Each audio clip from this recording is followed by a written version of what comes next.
പരമദിവ്യകാരുണ്യത്തിന് ആരാധനയും സ്തുതിയും പുകഴ്ചയും ഉണ്ടായിരിക്കട്ടെ. ഇരിക്കുക മക്കളെ, നമ്മളെ കർത്താവിൻ്റെ തനിസന്നിധാനത്തിലാണ് ഇരിക്കുന്നത്. ദിവ്യകുർബാനയുടെ തിരുസന്നിധിയിലെന്നല്ല പറയേണ്ടത്, ദിവ്യീശോയുടെ തനിസന്നിധാനത്തിൽ നമ്മളിരിക്കുകയാണ്. അഥവാ നിൻ്റെ ക്ലേശത്തിൻ്റെ ഒരു കാലം, നിൻ്റെ ക്ലേശത്തിൻ്റെ കാലം കർത്താവ് നിന്നെ ഈ തനിസന്നിധാനത്തിലിരിക്കാൻ വിളിച്ചിരിക്കുന്നതാണ്. അത് നീ സ്വയമേധ എടുത്ത തീരുമാനമല്ല. ബൈബിൾ പറയുന്നുണ്ട്, കർത്താവിൻ്റെ അടുത്ത് വരാൻ കഴിയണതെല്ലാം ആകർഷണമാണ്, വരമാണ്, വിളിയാണ്. ഇതെല്ലാം പറയുന്ന യോഹന്നാൻ്റെ സുവിശേഷമാണ്. 6-ാം അധ്യായത്തിൽ 37, 54, 67 തിരുവചനങ്ങളിലെ എല്ലാം ഇത് കർത്താവിൻ്റെ അടുത്ത് വരാൻ ലഭിക്കുന്ന അവസരം നമ്മുടെ സ്വന്തം തീരുമാനമല്ല, അത് സാഹചര്യത്തിൻ്റെ സമ്മർദ്ദവുമല്ല. വിശ്വാസിയെ സംബന്ധിച്ചിടത്തോളം ദൈവം നിന്നെ സ്നേഹിക്കുന്നു, വിളിക്കുന്നു. ഇതൊരു വരമാണെന്ന് പറയും. വരമാണെന്ന് പറയാൻ കാര്യം, എനിക്കിവിടെ ഈ വരം ഏറ്റവും കൂടുതൽ കിട്ടിയിരിക്കുന്നത് ദാവീദിനാണ്. മനുഷ്യന്മാരിലെ അതൊരു വരമാണ്, അഭിഷേകമാണത്. അതായത് അന്തഛിദ്രമുള്ള കാലത്ത്, അട്ടിപ്പതറുന്ന കാലത്ത്, ആത്മനാശത്തിൻ്റെ കാലത്ത്, അപകടത്തിൻ്റെ കാലത്ത് കർത്താവിൻ്റെ അടുത്തിരിക്കാൻ ആത്മാവിൻ്റെ ഒരു അഭിവാഞ്ചയുണ്ട്. അത് ഒരു അഭിഷേകമാണ്. ഈ അഭിഷേകം ഏറ്റവും കൂടുതൽ കിട്ടിയിരിക്കുന്നത് ദാവീദിനാണെന്നാണ് എൻ്റെ ഒരു ചിന്ത. എന്താ കാരണം വെച്ചാൽ, ഞാൻ ഈ ദിവസങ്ങളിൽ ചില ബൈബിൾ ഭാഗങ്ങൾ അതിൻ്റെ ആമുഖങ്ങൾ വായിക്കാനിടയായി, പ്രത്യേകിച്ച് ദാവീദിൻ്റെ. അപ്പോൾ ഈ ആമുഖങ്ങൾ, പ്രത്യേകിച്ച് 34-ാം സങ്കീർത്തനം തുടങ്ങുന്നത്, അതിൽ ദാവീദ് കുറേ കാര്യങ്ങൾ സങ്കടത്തോടെ കർത്താവിനോട് ചോദിക്കുന്നുണ്ട്. എന്താ പറയണത്? കർത്താവിനെ ഞാൻ എന്നും പുകഴ്ത്തും. അച്ഛനോട് ചേർന്ന് ഈ വചനം പറഞ്ഞേ. കർത്താവിനെ ഞാൻ എന്നും പുകഴ്ത്തും. അവിടുത്തെ സ്തുതികൾ എപ്പോഴും എൻ്റെ അധരങ്ങളിൽ ഉണ്ടായിരിക്കും. അപ്പോൾ ഒരു കാലം ഉണ്ട് അവിടെ, സ്തുതികളുടെ കാലം. എന്താണ് ദാവീദ് പറയണത്? അവിടുത്തെ സ്തുതികൾ സന്തോഷം വരുമ്പോൾ മാത്രം എൻ്റെ അധരങ്ങളിൽ ഉണ്ടായിരിക്കും എന്നല്ല. അവിടുത്തെ നമുക്ക് വിജയം കിട്ടുമ്പോൾ മാത്രം അവിടുത്തെ സ്തുതികൾ എൻ്റെ അധരങ്ങൾ ഉണ്ടായിരിക്കും എന്നല്ല. പിന്നെന്താണ്? സങ്കീർത്തനം 34:1 എന്താണ്? അവിടുത്തെ സ്തുതികൾ പറഞ്ഞ് അവിടുത്തെ സ്തുതികൾ എപ്പോഴും എൻ്റെ അധരങ്ങളിൽ ഉണ്ടായിരിക്കും. അപ്പോൾ ഈ സ്തുതികൾ ദാവീദിൻ്റെ അധരത്തിൽ ഉണ്ടായത് എപ്പോഴാണെന്ന് നോക്കിയാൽ, ഈ സങ്കീർത്തനത്തിൻ്റെ സിറ്റുവേഷൻസ് എന്താണ്? 34-ാം സങ്കീർത്തനത്തിൻ്റെ സിറ്റുവേഷൻസ് ബൈബിൾ പറയുന്നുണ്ട്. ഇത് ദാവീദിൻ്റെ സങ്കീർത്തനമാണ്. അബിമലേക്കിൻ്റെ മുമ്പിൽ ബുദ്ധിഭ്രമം നടിക്കുകയും ആട്ടി ഓടിക്കപ്പെടുകയും ചെയ്തപ്പോൾ പാടിയത്. അബിമലേക്ക് ദാവീദ് കൊന്ന ഗോലിയാത്തിൻ്റെ വാള് സൂക്ഷിക്കുന്ന ഒരു പുരോഹിതനാണ്. നിരായുധനായിട്ട് സാവൂളിനാൽ വേട്ടയാടപ്പെട്ട് നിരായുധനായിട്ട് ആണ് ഈ ജീവിതത്തിൻ്റെ ഈ പ്രത്യേക സാഹചര്യത്തിൽ അബിമലേക്കിൻ്റെ മുമ്പിൽ എത്തിയിരിക്കുന്നത്. പക്ഷെ അവിടെ വന്നപ്പോൾ ദാവീദ് ഭ്രാന്തായിട്ട് അഭിനയിച്ചു. എന്താ കാര്യം എന്നറിയാവൂ? ഇത് രഹസ്യമായിട്ടുള്ള ഒരു അഭയമായിരുന്നു. രഹസ്യമായിട്ട് അബിമലേക്കിൻ്റെ അടുത്ത് തനിക്കൊരു സങ്കേതം കിട്ടും എന്ന് വിചാരിച്ച് അഭയത്തിന് വേണ്ടി വന്നതാണ്. പക്ഷെ അവിടെ ഒരു അബദ്ധം പറ്റി. അങ്ങേര് വിചാരിക്കാത്ത, ഇപ്പം നമ്മളുടെ ജീവിതത്തിൽ ഉണ്ടാവും, അഭയത്തിന് വേണ്ടി ചെല്ലണത് അബദ്ധമായി മാറും. ചിലപ്പോൾ അഭയത്തിന് വേണ്ടി ചെന്നതേ ചിലപ്പോൾ അബദ്ധമായി മാറും. എനിക്കങ്ങനെ അബദ്ധം പറ്റിയിട്ടുണ്ട്. ഞാനൊരു ഷാപ്പിൻ്റെ വാതിക്കൽ നിരാഹാര സത്യാഗ്രഹം കിടക്കിയിരുന്നു. അത് കിടന്നത് എൻ്റെ അന്നത്തെ ജില്ലാ സെക്രട്ടറിയാണ്. ഞാനന്ന് ജില്ലാ പ്രസിഡൻ്റാണ് മധ്യതിരുവനത്തിൻ്റെ. ഞാൻ ഈ വിഷയം പത്രക്കാരോട് പറഞ്ഞു. ഇവർ ഒരു കാരണവശാലും നിരാഹാരം കിടന്നതിന് ശേഷം ആരും തിരിഞ്ഞു നോക്കാത്ത അവസ്ഥ വന്നു. പോലീസ് പോലും അറസ്റ്റ് ചെയ്യണില്ല. കാര്യം ആത്മഹത്യ കുറ്റകരമല്ല എന്നും പറഞ്ഞൊരു വിധിയുണ്ടായി സുപ്രീം കോടതിയുടെ ആ ഇടയ്ക്ക്. പക്ഷേ അത് പത്രത്തിൽ വന്നത് സുപ്രീം കോടതിയുടെ വിധി സത്യാഗ്രഹിക്ക് പുലിവാലായെന്നും പറഞ്ഞ് ആക്ഷേപിച്ചുണ്ടാവുന്നത്. അപ്പോൾ നോക്കിയേ, നമ്മളതൊരു ജനശ്രദ്ധയെപ്പെടുത്തിയിട്ട് ഇതിനൊരു തീരുമാനം ഉണ്ടാകാൻ വേണ്ടി, സാമൂഹ്യമായ വിപത്തിനെതിരെ ഒരു തീരുമാനം ഉണ്ടാകാൻ വേണ്ടിയുള്ളൊരു ക്ഷാപ്പ് സമരമാണ്. പക്ഷേ അഭയം പറഞ്ഞപ്പോൾ അബദ്ധമായിപ്പോയി. ഇങ്ങനെ ജീവിതത്തിൽ ചില സമയത്ത് അബദ്ധങ്ങൾ വരും. നമ്മൾ അഭയം പ്രാപിക്കുന്ന വ്യക്തി നമ്മൾ പറയുന്ന കാര്യം ചിലപ്പോൾ പോലീസിന് ചോർത്തി കൊടുക്കും, അല്ലെങ്കിൽ വേറെ ആർക്കെങ്കിലും ചോർത്തി കൊടുക്കും. സംഗതി ആകപ്പാടെ കുഴപ്പമാകും. ജീവിതത്തിൻ്റെ പ്രത്യേകമായൊരു സാഹചര്യമാണത്. ചിലപ്പോൾ നിങ്ങൾക്കും ഉണ്ടാകും. ജീവിതത്തിന് നമ്മളൊരു കാര്യം ഒരാളോട് പറഞ്ഞു, പരമരഹസ്യമായിരിക്കും. ഇപ്പോൾ ഈ വെളിപ്പെടുത്തലിൻ്റെ കാലമല്ലേ, ഓരോരുത്തരും ഓരോ രാഷ്ട്രീയ പാർട്ടി വിട്ടിട്ട് പിന്നെ ഭീഷണിയാണ്. വെളിപ്പെടുത്തും. എത്രയോ കാലമായി ഇങ്ങനെ ഓരോ കാര്യങ്ങൾ നമ്മൾ കേൾക്കുന്നു. ആരെങ്കിലും ആരെങ്കിലും അനിഷ്ടമായിട്ട് സംഭവിച്ചിട്ട് പിന്നെ ഭീഷണിപ്പെടുത്തുന്നത്, ചിലർ ആയുധം കൊണ്ട് ഭീഷണിപ്പെടുത്തും, ചില ആൾക്കാർ ഏഷണി കൊണ്ട് ഭീഷണിപ്പെടുത്തും. അപ്പോൾ എന്നൊരു വെളിപ്പെടുത്തും എന്നൊക്കെ പറയും. എത്രയോ വെളിപ്പെടുത്തൽ ഒരു കാലത്ത് നമ്മൾ കേട്ടാണ് ഒരു സ്ത്രീ പറഞ്ഞുകൊണ്ട് നടന്നത്. അപ്പോൾ ഈ കാലങ്ങൾ, ഇങ്ങനെയുള്ള കാലങ്ങളിലൂടെയെല്ലാം മനുഷ്യൻ കടന്നു പോകും. നമ്മുടെ ജീവിതത്തിലും വരും ഇതുപോലെ ഒരു സംഭവമാണ്. സാവൂള് ദാവീദിനെ കൊല്ലാൻ വേണ്ടി ഓടിച്ചിട്ട്, അങ്ങനെ ഓടിച്ചിട്ട് ഈ മനുഷ്യന് അഭയത്തിന് വേണ്ടി അദ്ദേഹത്തിൻ്റെ ഏറ്റവും ഉറ്റ ഒരു മിത്രമായിരുന്നു ഈ അബീമേലെക്ക് പുരോഹിതൻ. അദ്ദേഹം ഗാത്തിലോ എവിടെയാണ് താമസിക്കുന്നത്, ഒത്തിരി വടക്കാണ് ഇസ്രായേലിന്. ഈ മനുഷ്യൻ ഓടിക്കിതച്ച് അബീമേലെക്കിൻ്റെ അടുത്ത് അഭയത്തിന് വരുമ്പോഴുണ്ട് അവിടെ നിൽക്കുന്നൊരു മനുഷ്യൻ. ആരാണ്? താൻ ആരെയാണ് ഓടിച്ചിട്ടത്, ആരെ പേടിച്ചാണോ താൻ ഓടിയത്, ആ സാവൂളിൻ്റെ ഒരു ഒറ്റുകാരൻ അബീമേലെക്കിൻ്റെ കൂടെ നിൽക്കുന്നത്. അത് കണ്ട് ദാവീദ് വേർത്തുപോയി. കാര്യം തൻ്റെ ഒളിസങ്കേതം ഉടനെ ചാരൻ അവിടെ എത്തിക്കും. ഇങ്ങനെ ഒരു വലിയ സംഭ്രമജനകമായ ഈ ഹൃദയം വിറക്കണ ഒരു സമയത്താണ് ദാവീദ് പാടുന്നത്. എന്താ പാടുന്നത്? അതാണ് 34-ാം സങ്കീർത്തനത്തിൻ്റെ ഒരു ബാക്ക്ഗ്രൗണ്ട്. എന്താ പറയണത്? എന്ത് ഒറ്റുകാരനുണ്ടായാലും ശരി, ആരെൻ്റെ തലക്ക് വില പറഞ്ഞാലും ഞാൻ പ്രഖ്യാപിച്ചാലും ശരി, എന്താണ്? അവിടുത്തെ സ്തുതികൾ എപ്പോഴും എൻ്റെ അധരങ്ങളിലുണ്ടായിരിക്കും. Praise the Lord. അതാണ് സങ്കീർത്തനം 34:1 എന്ന് പറയണത്. ഇത് ഒരു വരമാണ്. അതാണ് അച്ഛൻ പറഞ്ഞത്.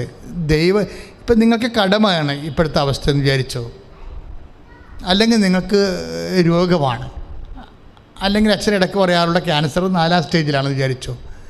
എത്രയോ മനുഷ്യരാണ് ഇവിടെ സാക്ഷ്യം പറയണത് ഇപ്പം, അന്തർദേശീയമായിട്ടും ദേശീയമായിട്ടും. പക്ഷേ ഈ സിറ്റുവേഷൻസ് എല്ലാം നമ്മൾ ഉണ്ടാകുമ്പോഴേ ഒരു ദൈവ പൈതലിനുണ്ടാവേണ്ട മൗലികമായ വികാരം എന്താണ്? അവിടുത്തെ സ്തുതികൾ. 34:1 ഇത് പറഞ്ഞ അവിടുത്തെ സ്തുതികൾ എപ്പോഴും എൻ്റെ അധരത്തിൽ ഉണ്ടായിരിക്കും.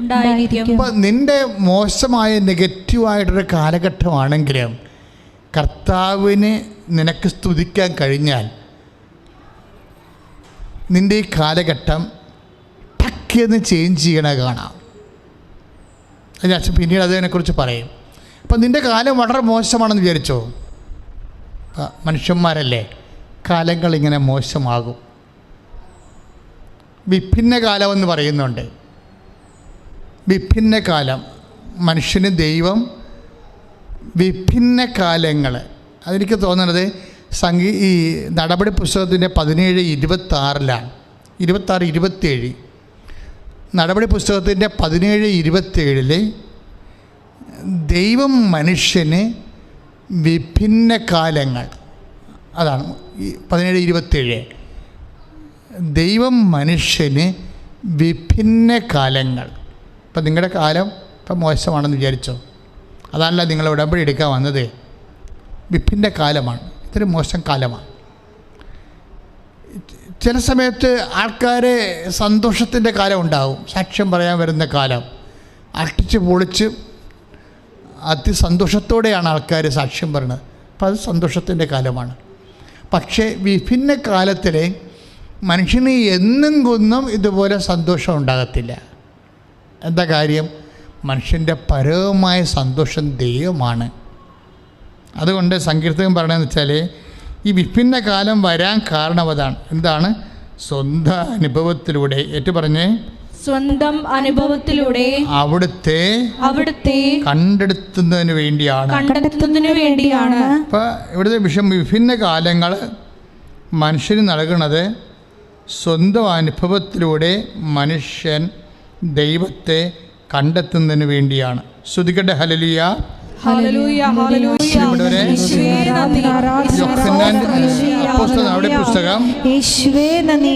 നടപടി പുസ്തകത്തിന് 17-ാം അധ്യായം 26-ഉം 27-ഉം വാക്യങ്ങൾ. നടപടി പുസ്തകം 17-ാം അധ്യായം 26-ഉം 27-ഉം വചനങ്ങൾ. എന്താണ്? അവർക്ക് വിഭിന്ന കാലങ്ങളും വാസഭൂമികളും നിശ്ചയിച്ചു കൊടുത്തു. ഇപ്പം ദാവീദിൻ്റെ കാലം വിഭിന്ന കാലം, മോശം കാലമാണ്. എന്താ കാലം? സാവൂൾ ഓടിച്ചിട്ട് കൊല്ലാൻ വേണ്ടി നോക്കുമ്പോൾ അഭയം പ്രാപിച്ചിരിക്കുന്ന സ്ഥലത്ത് തന്നെ അപകടം പതിയിരിക്കുന്നു. അപ്പം ഈ ദാവീദാണ് ഈ അപകടത്തെ കണ്ടുകൊണ്ട്, ആ വ്യക്തി, ആ ഒറ്റുകാരനെ കണ്ടുകൊണ്ട് അവൻ നിരാശപ്പെടുകയോ സങ്കടപ്പെടുകയോ പേടിക്കുകയോ അല്ല. എന്താണ് ദാവീദ് ചെയ്തത്? ദാവീദിൻ്റെ പാട്ട് നമ്മൾ വായിച്ചാണ്. എന്താണ്? അവിടുത്തെ സ്തുതികൾ. ഏതൊറ്റുകാരനുണ്ടായാലും എൻ്റെ ജീവിതം അപകടപ്പെടുന്ന അവസ്ഥയിലേക്ക് ഞാൻ വന്നാലും അവിടുത്തെ സ്തുതികൾ എപ്പോഴും എൻ്റെ അധരങ്ങളിലുണ്ടായിരിക്കും. അതാണ് സങ്കീർത്തനം 34. നിങ്ങളൊന്ന് പ്രാർത്ഥിക്കണം മക്കളെ. കാര്യം ആധ്യാത്മിക ജീവിതം നമ്മൾ പറയുന്നതിനേക്കാൾ ആഴമാണ്. അതായത് ഈ ഒരു അവസ്ഥയിൽ ചെന്ന് എത്തണം. ഇതിങ്ങനെ നമ്മൾ ചിന്തിച്ചെത്തണ ഒരവസ്ഥയല്ല ഇത്. ഇത് വരദാനമായിട്ട് എത്തേണ്ട ഒരവസ്ഥയാണ്, വരമാണിത്. കാര്യം ഇങ്ങനെയുള്ള സമയത്ത് പോലും ശ്രുതിക്കട്ടെ, യേശുവേ സ്തോത്രം, ഹല്ലേലൂയ. പരിശുദ്ധ പരമ ദിവ്യകാരുണ്യത്തിന് ആരാധനയും സ്തുതിയും പുകഴ്ചയും ഉണ്ടായിരിക്കട്ടെ. യോഹന്നാൻ്റെ സുവിശേഷം 6-ാം അധ്യായത്തിൻ്റെ 65-ാമത്തെ ഒരു വാക്യമുണ്ട്. എന്താണ്? അവൻ പറഞ്ഞു, ഇത് കൊണ്ടാണ് പിതാവിൽ നിന്ന് വരം ലഭിച്ചാലല്ലാതെ എൻ്റെ അടുക്കിലേക്ക് വരാൻ ആർക്കും സാധിക്കുകയില്ലെന്ന് ഞാൻ നിങ്ങളോട് പറഞ്ഞത്. യോഹന്നാൻ 6:65. എന്താണ്?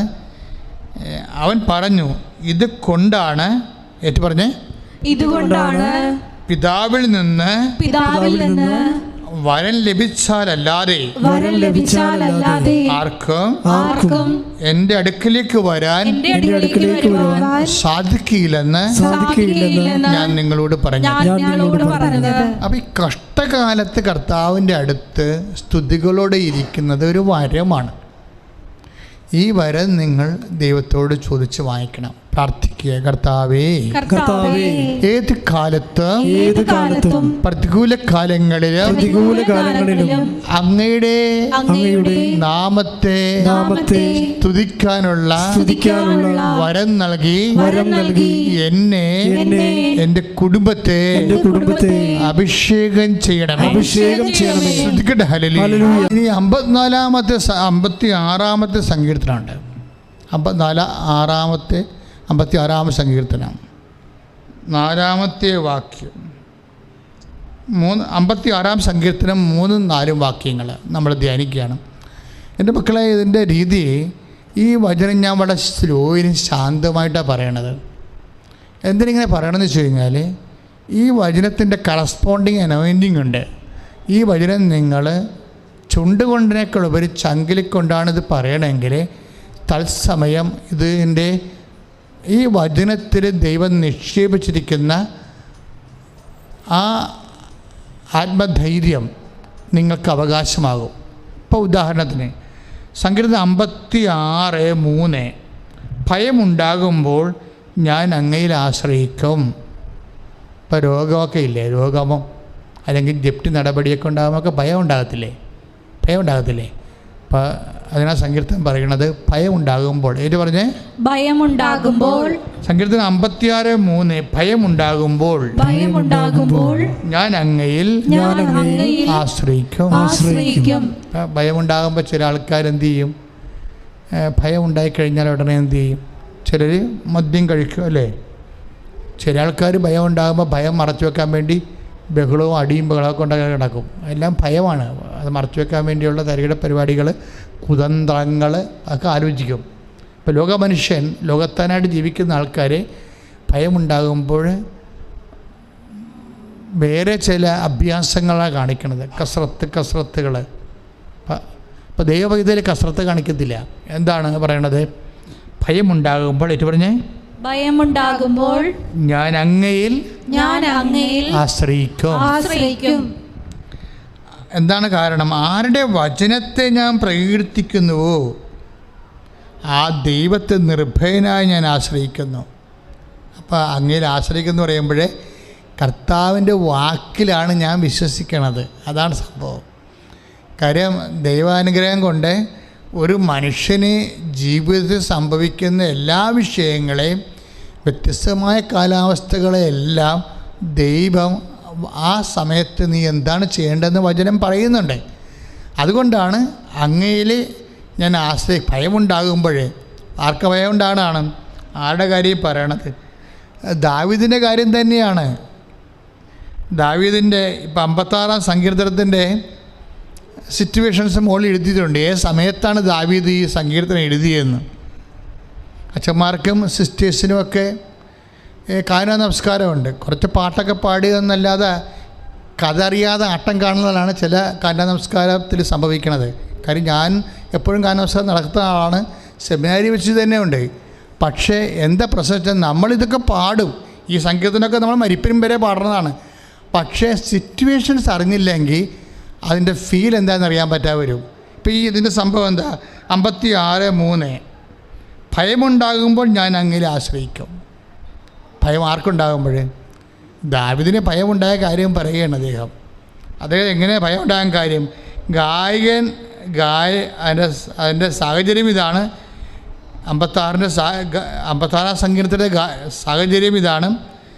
ഗായസംഘത്തിൻ്റെ നേതാവിന് വിദൂരത്തിലെ മിണ്ടാപ്രാവ് എന്ന്, അതായത് അന്നത്തെ കാലത്തെ ഇസ്രായേലിലെ ഒരു നാട്ടുപാട്ടാണ് വിദൂരത്തിലെ മിണ്ടാപ്രാവ് എന്ന രാഗത്തിൽ ദാവീദിൻ്റെ ഗീതം. എപ്പോഴാണ്? ഗത്തിൽ വെച്ച് ഫിലിസ്തീർ പിടികൂടിയപ്പോൾ. അതാണ് സംഭവം. നിസ്സാരമല്ല.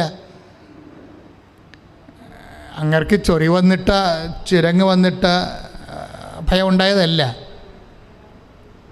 ഫിലിസ്തീർ പിടികൂടിയിരിക്കുകയാണ്. ആരെ? ദാവീദിനെ. ആരാണ് ഫിലിസ്തീൻ? ഗോലിയാത്തിൻ്റെ ആൾക്കാരാണ്. ഗോലിയാത്തിനെ കൊന്നില്ലേ ഇവൻ? ദാവീദ് ഗോലിയാത്തിനെ കൊന്നില്ലേ? ആ ആൾക്കാർ ഇപ്പം ഇവനെ കൈയോടെ പിടിച്ചിരിക്കുകയാണ്. അപ്പം എന്താ? ഒരു ക്യാപിറ്റൽ പനിഷ്മെൻറ്റാ. ഇപ്പം നമ്മളൊരു വീട്ടിൽ നിന്ന് ഒരാളെ കൊന്നെന്ന് വിചാരിച്ചോ, അപ്പോൾ ഒരു കാലത്ത് ആ വീട്ടിലുള്ള ആൾക്കാരെല്ലാം കൂടി നമ്മളെ വളഞ്ഞാലുള്ള അവസ്ഥ എന്തായിരിക്കും? നമ്മൾ സങ്കീർത്തനം പാടുക. അവിടെയാണ് പ്രശ്നം വരുന്നത്. അതിനാണ് വരവെന്ന് പറയണത്. ഇങ്ങനെ ഒരു വല്ലാത്ത അവസ്ഥയിൽ ചെന്ന് ചാടുമ്പോൾ പറയണത് എന്താണ്? ഭയമുണ്ടാകുമ്പോൾ ഞാൻ അങ്ങയിൽ ആശ്രയിക്കും. പണ്ടും അങ്ങനെ ഇരുന്ന് ഗോലിയാത്തിനെ കണ്ടപ്പോഴും ഗോലിയാത്ത് ചോദിച്ചു, നീ എന്തിനാ വടിയും കൊണ്ട് വന്നതെന്ന് ചോദിച്ചു.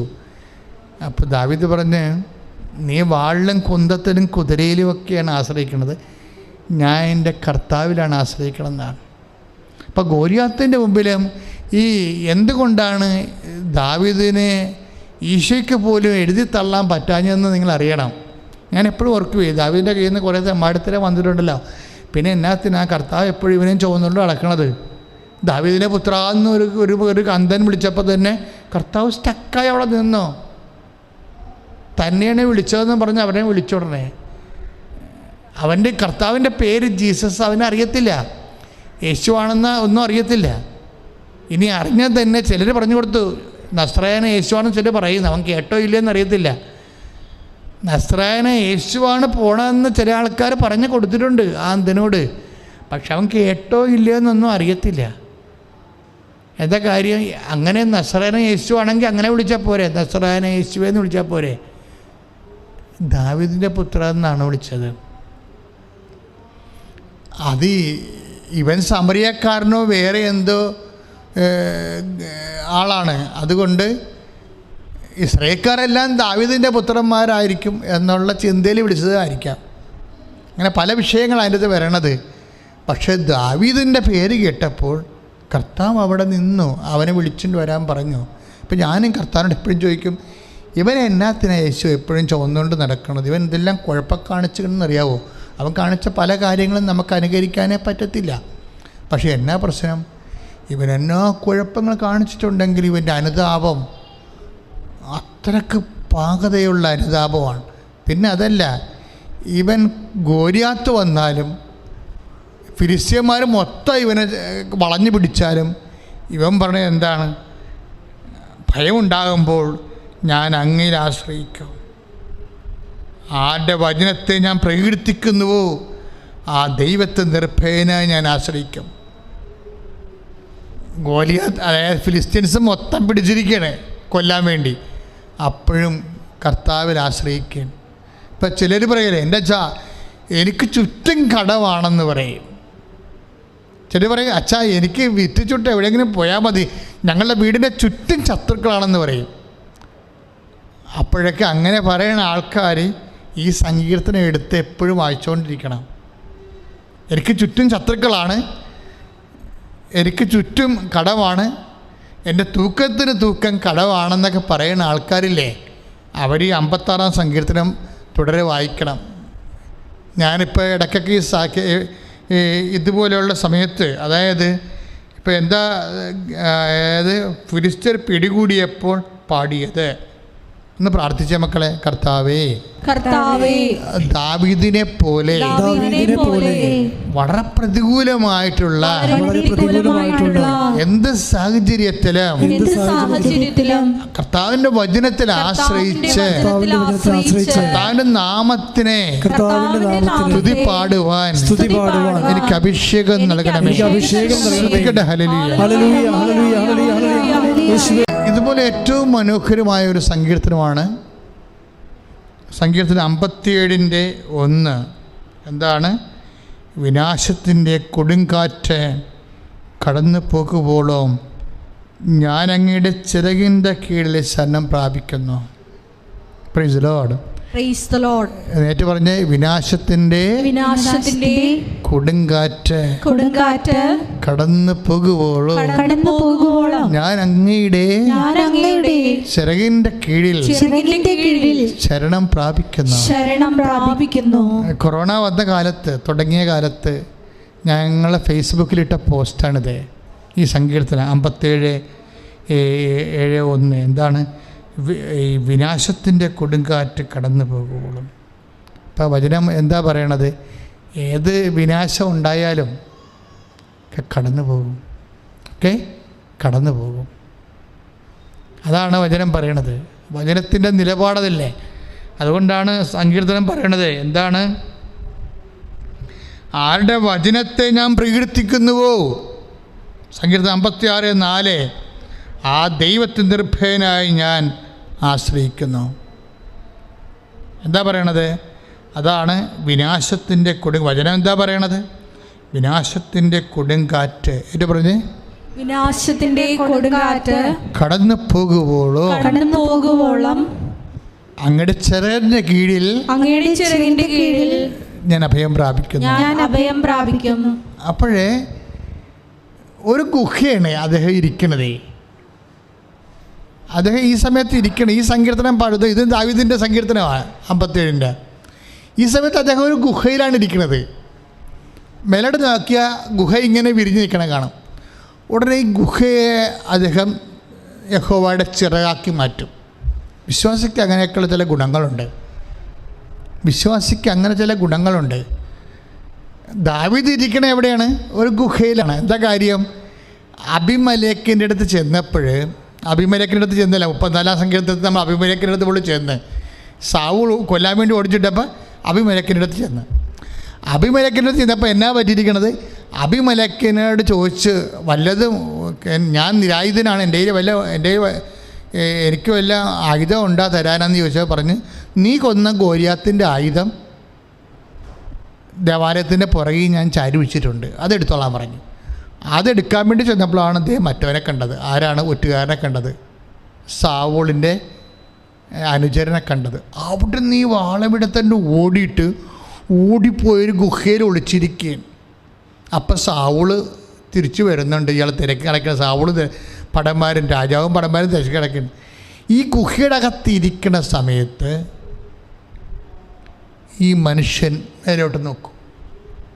എന്നിട്ട് ഇത് യഹോവയുടെ ചിറകായിട്ട് കാണും. അപ്പോൾ ഈ എന്തൊരു കാഴ്ചയാണ്! കണ്ടത് എന്താണ്ട് ഗുഹയാണ്, അതിൻ്റെ അകത്തിരിക്കുകയാണ്.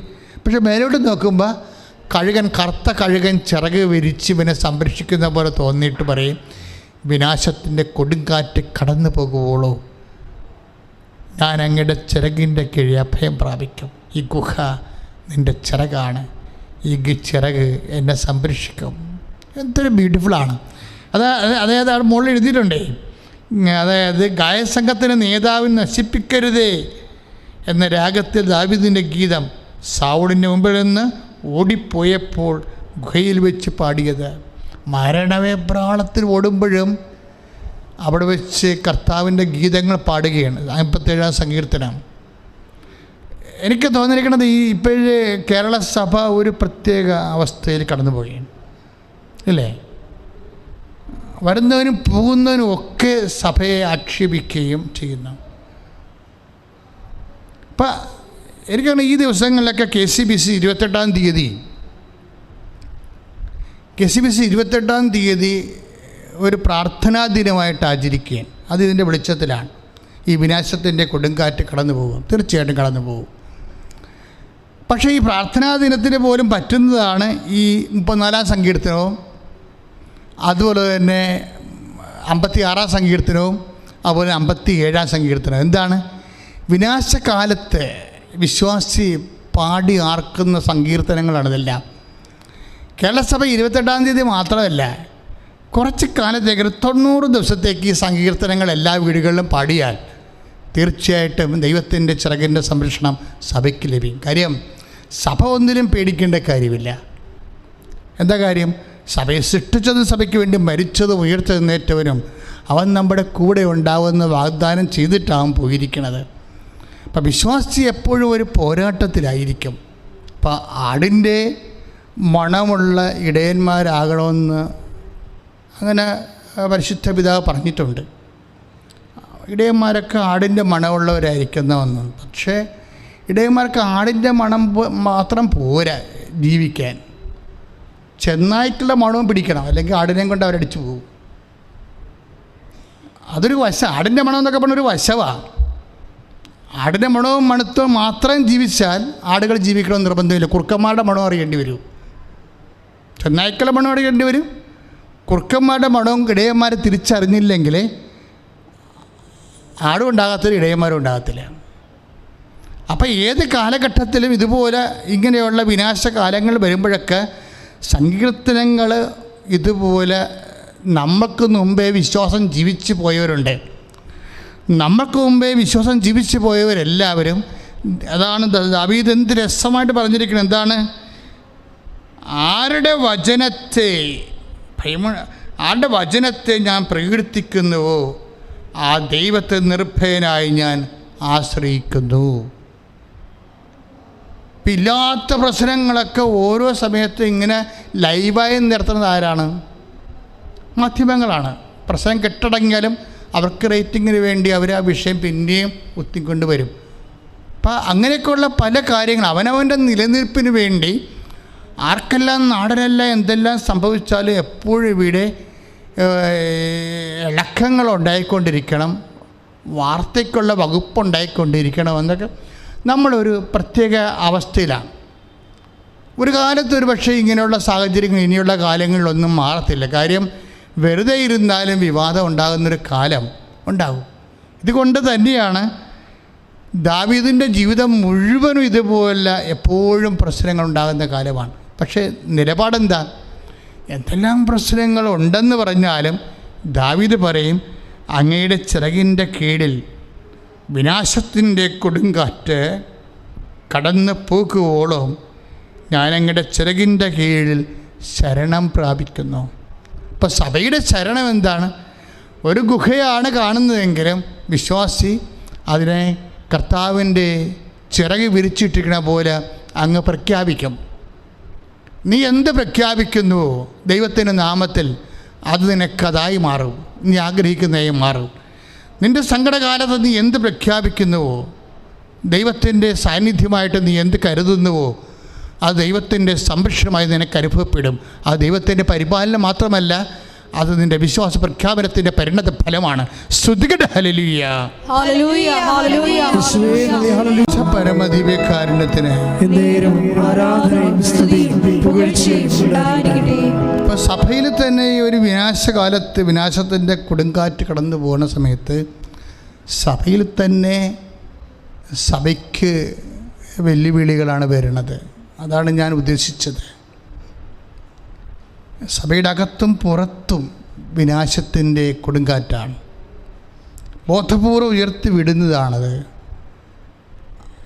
അതിനെല്ലാം ആശ്രയം കർത്താവിൻ്റെ ചിറകിൻ്റെ കീഴിലാണ്.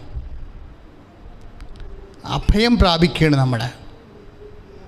അതുകൊണ്ട് തന്നെ എൻ്റെ സഹോദരങ്ങളെ, ഇക്കാല ദിവസങ്ങളിലെല്ലാം സങ്കീർത്തനം 34, സങ്കീർത്തനം 56, സങ്കീർത്തനം 57 എല്ലാ ദിവസവും എന്ന വണ്ണം കേരള സഭ, മലയാള സഭ മുഴുവനും ഈ സങ്കീർത്തനം പ്രാർത്ഥിച്ചുകൊണ്ട് നമ്മുടെ ദേശത്തിന്, സഭയ്ക്ക് വേണ്ടി മാത്രമല്ല, നമ്മുടെ സംസ്ഥാനത്തിന്, നമ്മുടെ ദേശത്തിന്, നമ്മുടെ രാഷ്ട്രത്തിനെ ശരിക്കും സമർപ്പിച്ച് പ്രാർത്ഥിക്കണം.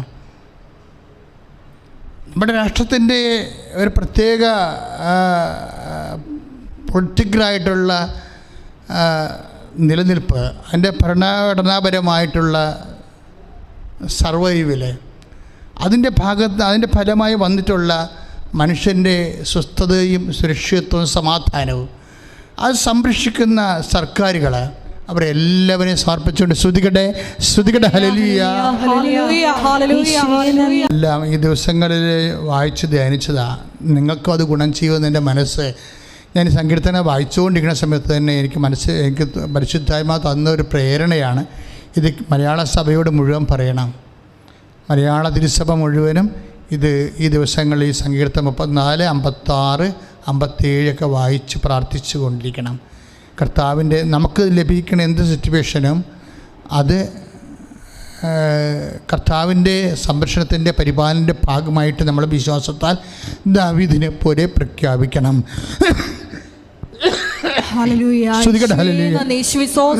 നമുക്ക് ഉടമ്പടിയിലേക്ക് വരാം.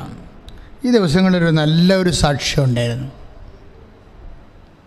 അദ്ദേഹം ഇവിടെ ഇപ്പോഴത്തെ രീതി അറിയാമല്ലോ. ഇപ്പോഴത്തെ രീതി വെച്ചാൽ 9 മണിക്ക് ഉടമ്പടി ആരംഭിക്കും. 32,000 പേര് രജിസ്റ്റർ ചെയ്തിട്ടുണ്ട്. അവരെ നമ്മൾ 40 പേരെ ഒരു ഘട്ടത്തിൽ 40 പേരല്ലേ ഗവൺമെൻറ് നിയമം അനുസരിച്ച് 40 പേരെ അകത്ത് കയറ്റാൻ പറ്റത്തുള്ളൂ. അപ്പോൾ 40 പേര് അല്ലെങ്കിൽ 20 പേരെ ഒരു ഘട്ടത്തിൽ ഉടമ്പടി ചെയ്യാനും 20 പേർക്ക് ഉടമ്പടി പുതുക്കാനും പറ്റും. അവർ ഇറങ്ങിപ്പോയി കഴിയുമ്പോൾ അടുത്ത 40 പേരെ ലൈനിലുണ്ടാവും. കാര്യം 2000 പുതിയ ഉടമ്പടിക്കാർ രജിസ്റ്റർ ചെയ്തിട്ടുണ്ട്. അതുകൊണ്ട് അവിടെ നമ്മൾ 40 വെച്ച് അങ്ങനെ 80 എടുക്കും. 3 ഘട്ടമുള്ള കാരണം ആരെങ്കിലും രജിസ്റ്റർ ചെയ്യാതെ വന്നിട്ടുണ്ടെങ്കിൽ അവർക്ക് ഒരവസരം കിട്ടാൻ വേണ്ടി കുറച്ച് സീറ്റുകളിടും. പക്ഷേ എപ്പോഴും നമ്മൾ ശ്രദ്ധിക്കേണ്ടത് വാക്സിനേഷൻ എല്ലാം കഴിഞ്ഞ് RT-PCR അല്ലെങ്കിൽ RT-PCR എടുത്തു കഴിഞ്ഞ് 72 മണിക്കൂറിനുള്ളിൽ അതിൻ്റെ രേഖകൾ മൊബൈലിൽ കാണിച്ച് അങ്ങനെയുള്ളവരകത്ത് കയറ്റണത്. ഇഞ്ചക്ഷൻ എടുക്കാത്തവരൊന്നും അകത്ത് കയറ്റത്തില്ല. ബന്ധുക്കളായിട്ട് വന്നവരൊന്നും അകത്ത് കയറ്റത്തില്ല. ബന്ധുക്കളായിട്ട് വന്നവരുടെ അവിടെ രേഖകളുണ്ട്, ഇഞ്ചക്ഷൻ എടുത്തതിൻ്റെ രേഖകളുണ്ട്, RT-PCR രേഖകളുണ്ടെങ്കിൽ 5 മിനിറ്റ് പ്രാർത്ഥിക്കാൻ അനുവദിക്കുക. 5 മിനിറ്റ് കഴിയുമ്പോൾ അവരെ പുറത്തേക്ക് വിടും.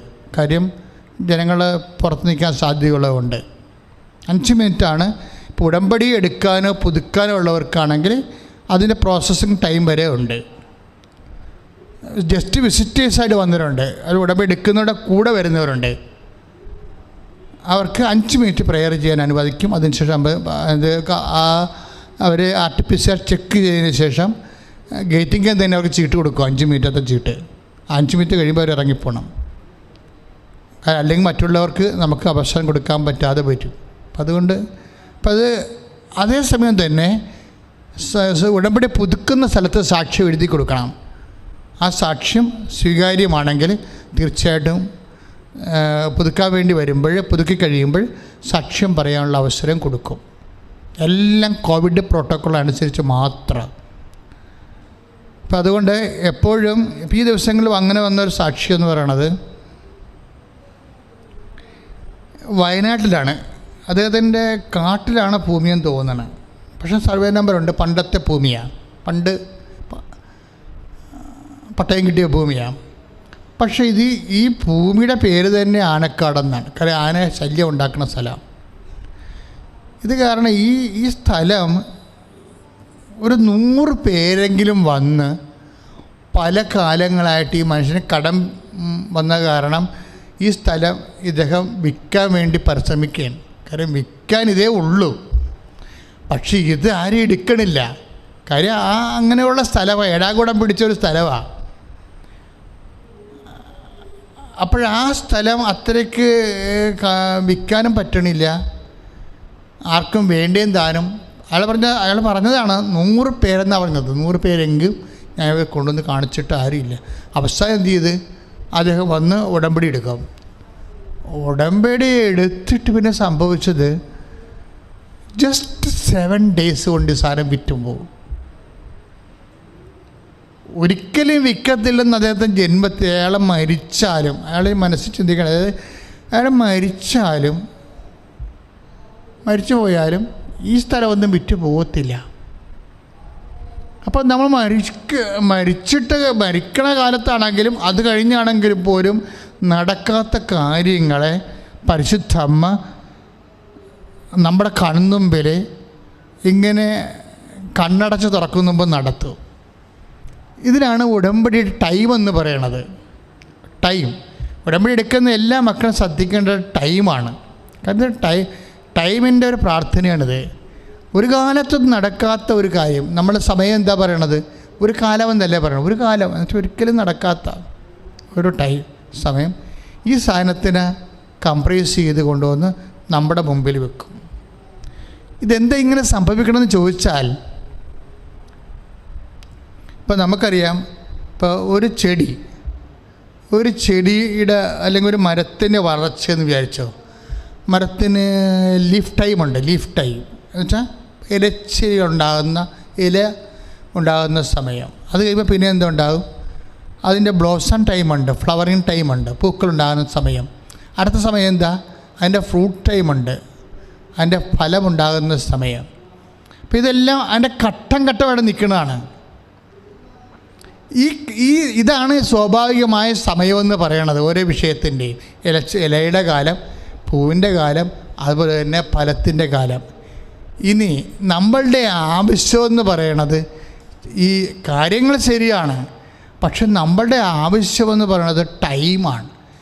ഈ ടൈമിൽ തന്നെ നടക്കണം കാര്യങ്ങൾ. നമുക്കും അറിയാം ഇതൊക്കെ വിറ്റ് മാറ്റാൻ. ഇവർ പറയല്ലേ വെച്ചാൽ ഇതിപ്പോൾ സ്ഥലമൊന്നും വിറ്റ് മാറ്റത്തില്ല, റിയൽ എസ്റ്റേറ്റുകാരെല്ലാം പൊളിഞ്ഞ് കിടക്കുകയാണ്. സ്ഥലത്തിൻ്റെ കാര്യം ആരോടെങ്കിലും പറയുമ്പോൾ ഇപ്പം മടുപ്പാണെന്ന് പറയും.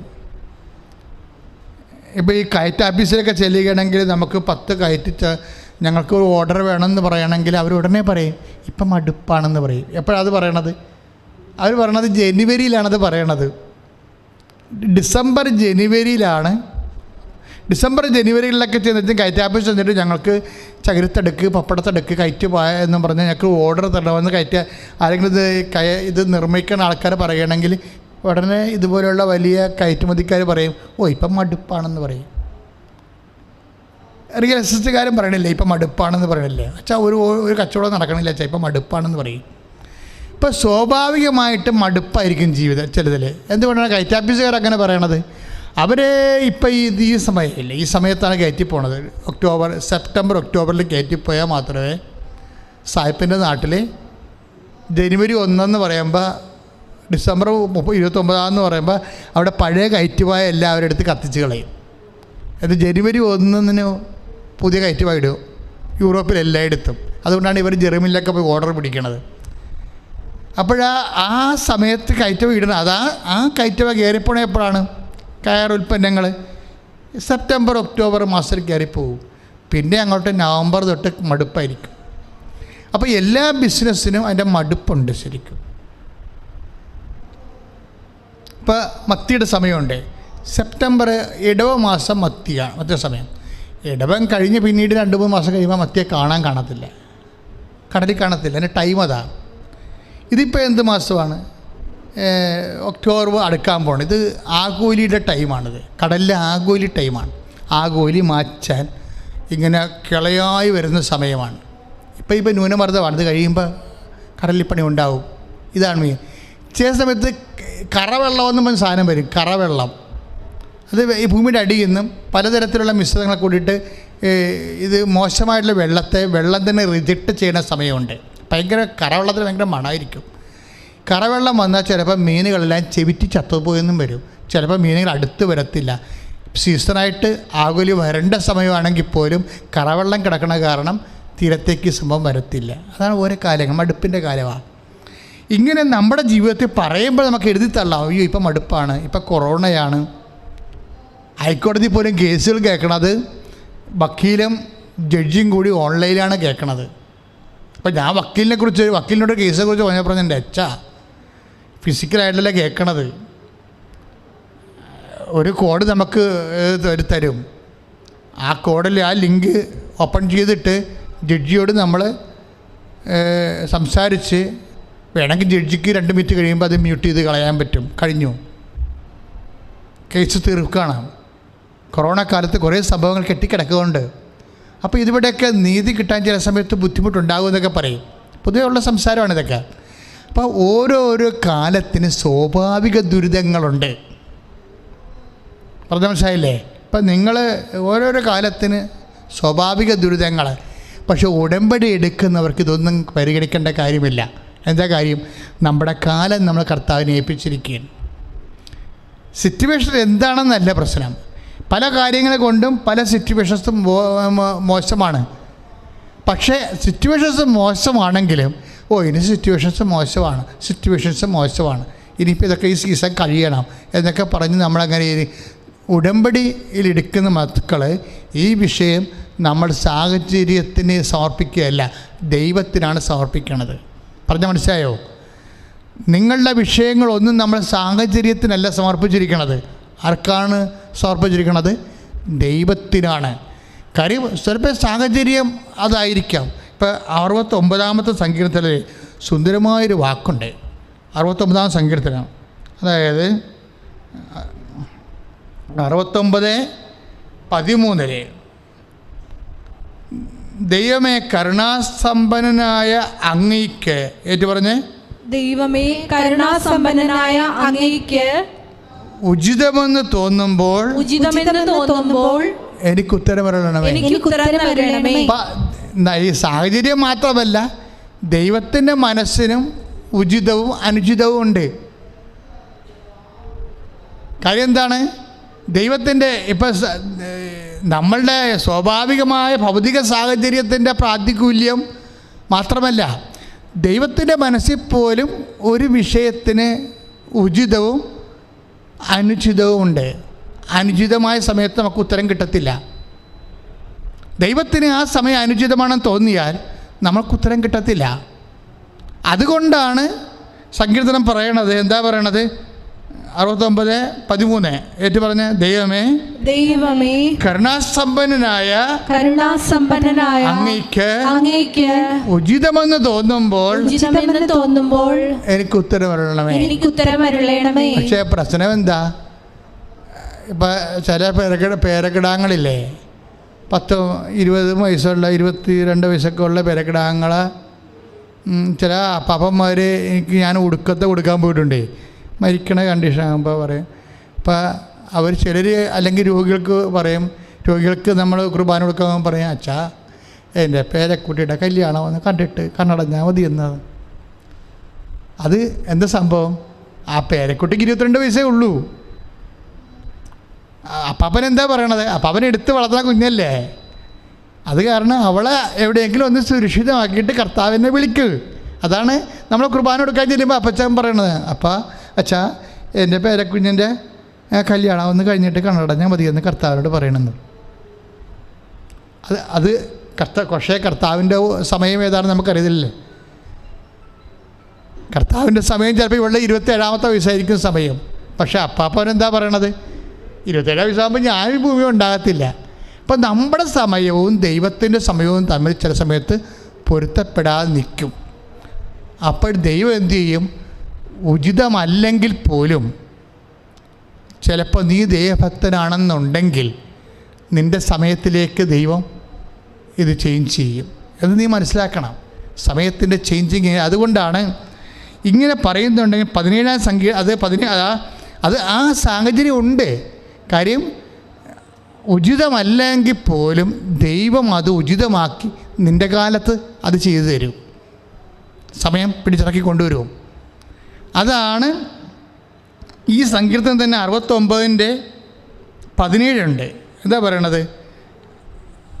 69 സങ്കീർത്തനം 69:17 അങ്ങയുടെ ദാസൽ നിന്ന് മുഖം മറക്കരുതേ, ഞാൻ കഷ്ടതയിലകപ്പെട്ടു. എന്താ? അങ്ങയ്ക്ക് ഉചിതമെന്ന കാലത്ത് തോന്നുമ്പോൾ എനിക്ക് സഹായം ചെയ്യണതാണ് സ്വാഭാവികമായ സമയം. പക്ഷേ എൻ്റെ അവസ്ഥ എന്താണ്? ഞാൻ കഷ്ടതയിലാണ്. നിങ്ങൾ ഈ വചനമൊക്കെ കൃത്യമായിട്ട് നോക്കിക്കഴിഞ്ഞിട്ട് വേണം ഇത് പഠിക്കുക. അതായത് സങ്കീർത്തനം 69:17 നമ്മൾ ആദ്യം വായിച്ചതാണ്. ഈ സങ്കീർത്തനം തന്നെ 69:13 എന്താ പറയണത്? ദൈവമേ കരുണാസ്തംഭ ഏറ്റു പറഞ്ഞേ, ദൈവമേ കരുണാസമ്പന്നനായ അങ്ങയ്ക്ക് ഉചിതമെന്ന് തോന്നുമ്പോൾ എനിക്ക് ഉത്തരമരുളണമേ. പക്ഷെ ദൈവത്തിന് ഉചിതമെന്ന് തോന്നുന്ന സമയത്ത് ഉത്തരമളിയായി അപ്പാപ്പൻ മരിച്ചു. അപ്പം എന്തു പറ്റും? അപ്പാപ്പന് കർത്താവുമായിട്ട് ബന്ധമുണ്ടെങ്കിൽ, ബന്ധമാണ് മക്കളെ പ്രശ്നം. ഉടമ്പടി നിങ്ങളെ ദൈവവുമായിട്ട് ശക്തമായ ബന്ധത്തിൽ കൊണ്ടുവരും. ഉടമ്പടിയുടെ ഗുണവത ഈ വയനാടുകാരൻ മരിച്ചാലും ആ ആനക്കാട്ടി പുരയിടം വിറ്റുമാറത്തില്ല. കാട്ടിക്കിടക്കുന്ന സ്ഥലമാണ്. ആർക്ക് വേണത്? പട്ടിക്ക് പോലും വേണ്ടാത്ത സ്ഥലമാണ്. പക്ഷേ അദ്ദേഹം ഉടമ്പടി ചെയ്ത് കഴിഞ്ഞപ്പോൾ 7ാം ദിവസം അവസാനം വിറ്റുമാറുകയും. അതെന്തുകൊണ്ടാണെന്ന് ചോദിച്ചു കഴിഞ്ഞാൽ അതിൻ്റെ താഴെയുള്ള സങ്കീർത്തനമാണ്. എന്താണ്? സങ്കീർത്തനം 69:17 എന്താണ്? അങ്ങയുടെ ദാസനിൽ നിന്ന് മുഖം മറക്കരുതേ. പ്രാർത്ഥിച്ചേ, അങ്ങയുടെ ദാസനിൽ നിന്ന് മുഖം മറക്കരുതേ, ഞാൻ കഷ്ടതയിലകപ്പെട്ടു. അതുകൊണ്ട് എന്ത് ചെയ്യണമെന്നാ പറയണത്? വേഗം എനിക്ക് ഉത്തരമരുളണമേ. അതാണ് വേഗത വരണത് അവിടെ. കരുണാസമ്പന്നനായ അങ്ങയ്ക്ക് ഉചിതമെന്ന് തോന്നുമ്പോൾ എനിക്ക് ഉത്തരമരുളിയാൽ മതിയെന്നാണ് ഈ മനുഷ്യൻ ആദ്യം 4 വചനങ്ങൾക്ക് മുമ്പ് പറഞ്ഞിരിക്കുന്നത്. പക്ഷേ ഉചിതമെന്ന് തോന്നുന്ന കാലം, ദൈവത്തിന് ഉചിതമെന്ന് തോന്നുമ്പോൾ ഉത്തരമരുളിയാൽ വേറെ ചില കാര്യങ്ങളൊക്കെ അവതാളത്തിലാകും. അതുകൊണ്ട് സങ്കീർത്തനം ഞാൻ കഷ്ടതയിലകപ്പെട്ടവനെ സംബന്ധിച്ചിടത്തോളം ദൈവത്തിന് ഉചിതമെന്ന് തോന്നുന്നതിനേക്കാൾ ഉപരി വേഗത്തിലാണ് സംഭവം നടക്കേണ്ടത്. ഉടമ്പടി വേഗത്തിൻ്റെ പ്രാർത്ഥനയാണ്. ഈ ആനക്കാട്ടിലെ പുരയുടെ ഒരു കാലത്തും വിറ്റ് മാറത്തില്ല. അതുകൊണ്ട് പക്ഷേ അവനത് ഉടമ്പടി ചെയ്ത് കർത്താവിൻ്റെ തിരുസന്നെ വൃത്തിയും വേപരിച്ച് കഴിയുമ്പോൾ 80 കൊല്ലം കഴിഞ്ഞാൽ വിൽക്കാത്ത, അല്ലെങ്കിൽ 70 കൊല്ലം കഴിഞ്ഞാലും വിൽക്കാത്ത പുരയിടം 7 ദിവസം കൊണ്ടത് വിറ്റുമാറും. ഇത് ഒരനുഭവമല്ല, 2000-ഓളം അനുഭവങ്ങൾ യൂട്യൂബിൽ കിടക്കുന്നുണ്ട് കൃപാസനത്തിൻ്റെ. നിങ്ങൾ നോക്കിയാൽ മതി. നിങ്ങൾ ക്ലേശങ്ങൾ വരുമ്പോഴേ സങ്കീർത്തനം 34, 60, 56, 57 വായിക്കുമ്പോൾ തന്നെ കൃപാസനത്തിൻ്റെ മുഴുവനും സാക്ഷ്യങ്ങൾ വായിച്ചുകൊണ്ടിരിക്കണം. അങ്ങനെ ഒരു സാക്ഷ്യം ഉണ്ടായിരുന്നു. ഞാൻ പ്രയാസം വരുമ്പോൾ യൂട്യൂബിൽ കയറി സാക്ഷ്യങ്ങളെല്ലാം വായിച്ചുകൊണ്ടിരിക്കും. അച്ഛൻ്റെ പ്രശ്നങ്ങളെല്ലാം കേട്ടുകൊണ്ടിരിക്കും. എന്ത് പറ്റും? അഭിഷേകം ഉണ്ടാവും, ആന്തരിക അഭിഷേകം ഉണ്ടാവും. അപ്പം അതുകൊണ്ട് നിങ്ങൾ ഇന്ന് മുതൽ അല്ലെങ്കിൽ ഉടമ്പടി എടുത്തിരിക്കുന്നവരെ ജീവിത ക്രമീകരണം തന്നെ അങ്ങ് ദാവീദിനെ ജീവിതവുമായിട്ട് അനിപേക്ഷിതമായിട്ട് പൊളിച്ചെഴുതുകയാണ് നമ്മൾ. അങ്ങക്ക് ഉചിതമെന്ന് തോന്നുന്ന കാലത്ത് ഉത്തരമരുളുന്നതാണ് സ്വാഭാവികമായിട്ടുള്ള നടപടിക്രമം. എങ്കിലും നിനക്ക് ദൈവത്തോട് ശരണമുണ്ടെങ്കിൽ ഏത് കഷ്ടകാലത്തും ക്ലേശകാലത്തും ദൈവത്തോട് ശരണപ്പെട്ടുകൊണ്ട് ദൈവത്തിൻ്റെ തിരുസന്നിധി വിട്ടുപോകാൻ തീരുമാനിക്കാതെ ദാവീദിനെ പോലെ ഒരു കോട്ട കണ്ടാലും അത് കർത്താവിൻ്റെ ചിറകാണെന്ന് പ്രഖ്യാപിച്ചുകൊണ്ട് അതിൻ്റെ സംരക്ഷണം കർത്താവിൻ്റെ സംരക്ഷണമാണ്. കോട്ടയല്ല, എന്നെ ഗുഹയല്ല സംരക്ഷിക്കുന്നത്, എൻ്റെ കർത്താവാണെന്ന് പ്രഖ്യാപിച്ച ആളാണ് ദാവീദ്. അപ്പം നിനക്കിങ്ങനെ തോന്നുമായിരിക്കും, എന്നെ പോലീസ് സംരക്ഷിച്ചു, അല്ലെങ്കിൽ എന്നെ വക്കീൽ സംരക്ഷിച്ചു, അല്ലെങ്കിൽ എന്നെ ഡോക്ടർ സംരക്ഷിച്ചു, അല്ലെങ്കിൽ എൻ്റെ ആൻറ്റിമാർ അല്ലെങ്കിൽ അങ്കിൾ എനിക്ക് പൈസ അയച്ചു തന്നു, അങ്കിൾ സംരക്ഷിച്ചു. ഇങ്ങനെ എന്ത് സംരക്ഷണം എവിടുന്ന് വന്നാലും ബേസിക്കായിട്ട് you are getting the protection of the God. നിങ്ങൾ ദൈവത്തിൽ നിന്നാണ് സംരക്ഷണം. അങ്ങനെ തോന്നണം. നിനക്ക് എവിടുന്ന് സംരക്ഷണം കിട്ടിയാലും അത് നിൻ്റെ ദൈവമാണ് നിന്നെ സംരക്ഷിക്കണമെന്ന് ദാവീദിനെ പോലെ നിനക്ക് പ്രഖ്യാപിക്കണം. ദാവീദ് ഒരു ഗുഹയുടെ അടക്കം കടത്തിരിക്കണം. കൊല്ലാൻ ഓടിച്ചിട്ടുണ്ട്, സാവൂൾ കൊല്ലാൻ ഓടിച്ചിട്ട് അവന് ഗുഹയ്ക്ക് ഒടിച്ചിരിക്കുമ്പോൾ ഗുഹയുടെ മുകളിൽ വിരിഞ്ഞു നിൽക്കുന്ന ആ സംരക്ഷണത്തെ ഗുഹയെ കണ്ടിട്ട് ആ മനുഷ്യൻ പ്രഖ്യാപിക്കണം, ഇതെൻ്റെ കർത്താവിൻ്റെ ചിറകാണെന്ന് പറയും. ആരെന്ത് ഏത് സംരക്ഷണം നിനക്ക് നൽകിയാലും you must proclaim the providence of God. ശ്രുതികട ഹല്ലേലൂയ. യേശുവേ സ്തോത്രം. ഹല്ലേലൂയ. പരിശുദ്ധ പരമദിവ്യകാരുണ്യത്തിന് എന്നേരവും ആരാധനയും സ്തുതിയും പുകഴ്ചയും ഉണ്ടായിരിക്കട്ടെ. എഴുന്നേൽക്കുക. പ്രിയമുള്ളവരെ, ഉടമ്പടി എടുത്തവരുടെ വിഷയങ്ങളെ ഓർക്കുക. ഉടമ്പടി എടുക്കാനിരിക്കുന്നവരും നിങ്ങൾ കർത്താവിനെ തിരുസന്നിധിയിൽ സമർപ്പിക്കാതിരിക്കുന്ന വിഷയങ്ങൾ ഓർക്കുക. ഇപ്പോഴ് കർത്താവ് എനിക്ക് തന്ന പൗരോഹിത്യത്തിൻ്റെ യോഗ്യതയാൽ നിങ്ങളുടെ ജീവിത ദുരിതങ്ങൾ പരിശുദ്ധ അമ്മയുടെ മധ്യസ്ഥത്തിലെ ഈശോയ്ക്ക് സമർപ്പിക്കുന്ന സമയമാണ്. ഓൺലൈനിൽ പ്രാർത്ഥന കൂടുന്നവരെല്ലാവരും ഏകാഗ്രതയോടെ എഴുന്നേറ്റ് നിൽക്കുക. ഇപ്പോൾ എൻ്റെ കണ്ണുനീര് കർത്താവ് മായ്ച്ച് കളയും. കിടപ്പ് രോഗികളാണിത് കേട്ടുകൊണ്ടിരിക്കണമെന്നുണ്ടെങ്കിൽ ശ്രദ്ധിക്കുക. കിടന്ന് കരയുന്ന ഇടത് കണ്ണിൽ നിന്ന് കണ്ണുനീര് ഇറ്റ് കവിളിലേക്ക് വീഴുന്നൊരു വ്യക്തിയെ കർത്താവ് എനിക്ക് കാണിച്ചു തരുന്നുണ്ട്. ആ വ്യക്തിയെ കിടപ്പ് രോഗത്തിൽ നിന്ന് കർത്താവ് ഇപ്പോഴും മോചിപ്പിക്കാം. ഏകാഗ്രതയോടെ കർത്താവാണ് നിൻ്റെ അടുത്തേക്ക് വചനത്തിലൂടെ വരുന്നത് എന്നോർത്ത് കർത്താവിൽ ആശ്വാസം പ്രാപിക്കുക. പരിശുദ്ധാത്മാവിൻ്റെ കൃപയാൽ ഏത് തരത്തിലുള്ള ആശ്വാസവും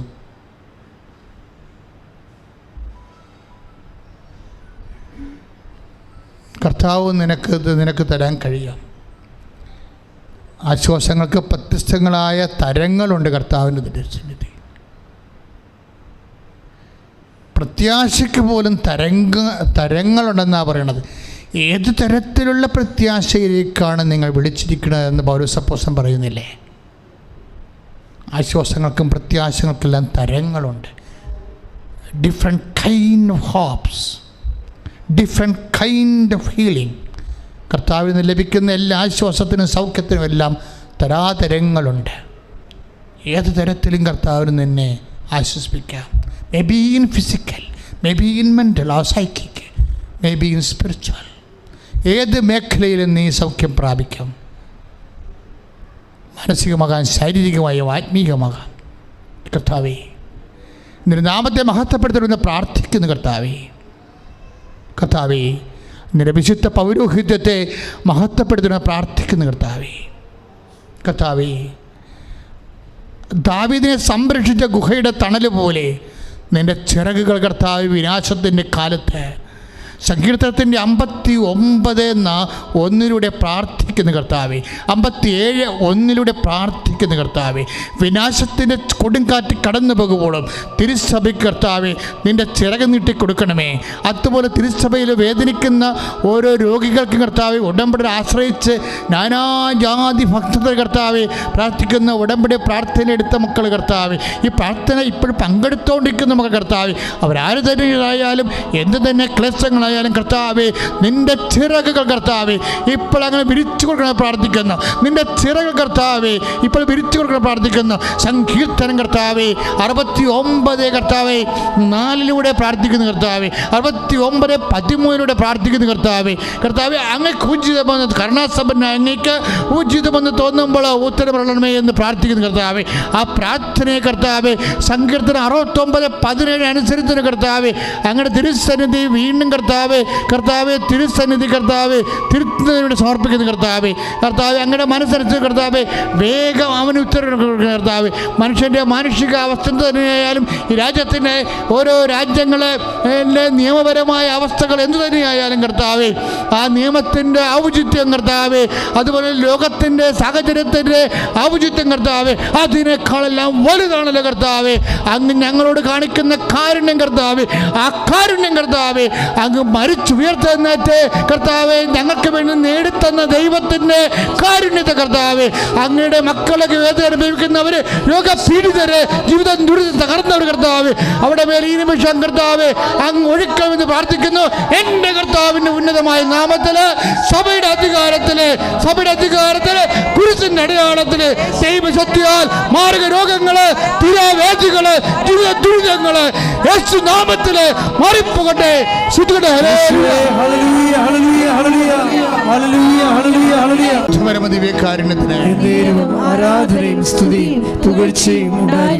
മക്കളെ, വ്യത്യസ്തങ്ങളായ രോഗികളെ കർത്താവിൻ്റെ തിരുസന്നിധിയിൽ സമർപ്പിക്കുകയാണ്. അച്ഛൻ ഓരോ രോഗികൾ പറയുമ്പോൾ ആ സ്ഥലങ്ങളിലെല്ലാം നിങ്ങളുടെ കൈകൾ വെക്കണം. നിങ്ങളുടെ കൈകൾ ഇപ്പോൾ കർത്താവിൻ്റെ കൈകളായി മാറുന്നു. ദാവീദ് സങ്കീർത്തനം നമ്മൾ വായിച്ചതാണ്.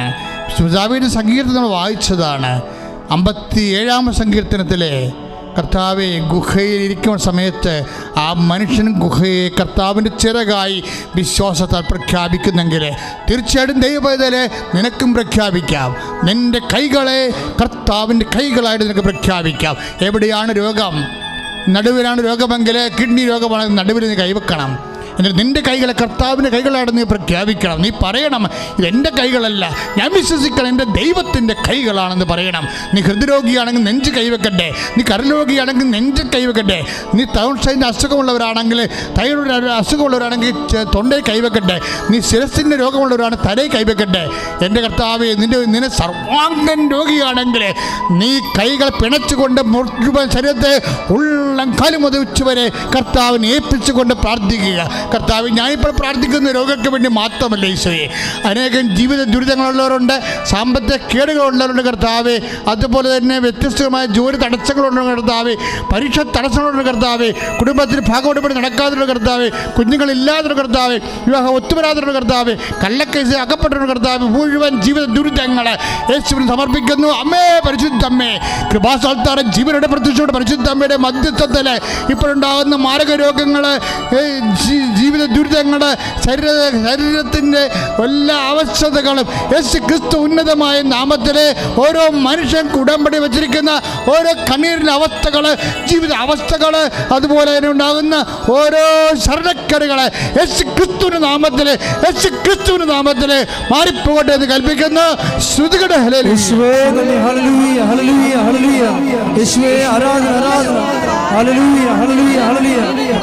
ആശീർവാദം സ്വീകരിക്കട്ടെ, മുട്ടയിൽ നിന്നുകൊണ്ട് ആശീർവാദം സ്വീകരിക്കട്ടെ.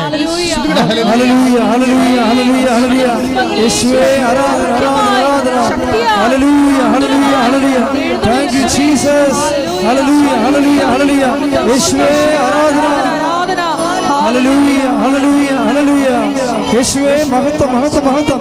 Hallelujah hallelujah hallelujah hallelujah hallelujah. യേശുവേ നന്ദി നന്ദി നന്ദി നന്ദി. Hallelujah hallelujah hallelujah. യേശുവേ ആരാധന ആരാധന ആരാധന. Hallelujah hallelujah hallelujah hallelujah. ആരാധന ആരാധന ആരാധന. Hallelujah hallelujah hallelujah hallelujah. യേശുവേ മഹത്വം മഹത്വം മഹത്വം മഹത്വം. ഹല്ലേലൂയ ഹല്ലേലൂയ ഹല്ലേലൂയ ഹല്ലേലൂയ യേശുവേ ആരാധന ആരാധന ആരാധന ഹല്ലേലൂയ ഹല്ലേലൂയ ഹല്ലേലൂയ യേശുവേ നന്ദി നന്ദി നന്ദി നന്ദി ഹല്ലേലൂയ ഹല്ലേലൂയ ഹല്ലേലൂയ